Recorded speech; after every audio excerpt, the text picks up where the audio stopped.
তা মশাই, এখানে আগে তো আপনাকে দেখিনি। কে আপনি? নমস্কার, আমি সূর্য। আমি বেলবাড়িতেই থাকি। ও আচ্ছা আচ্ছা, নমস্কার নমস্কার। আসলে আমার নাম পরিণয়।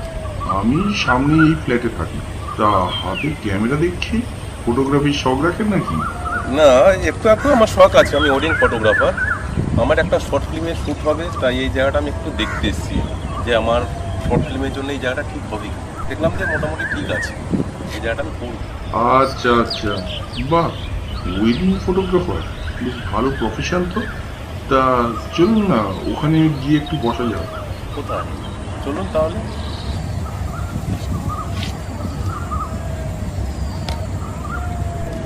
আপনি কি এখানে রোজই আছেন?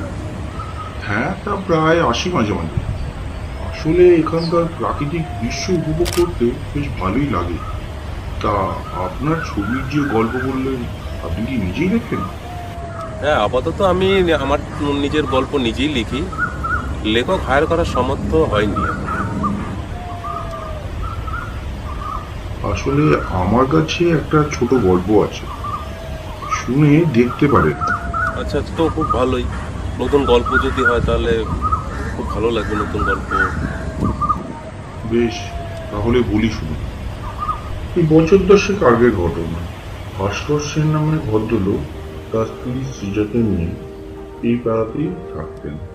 তবে তার স্ত্রী সৃজা বয়সের দিক থেকে ভাস্করের থেকে প্রায় 10 বছরের ছোট ছিল। ফলে তাদের মধ্যে মানসিক একটা দূরত্ব থেকেই গিয়েছিল।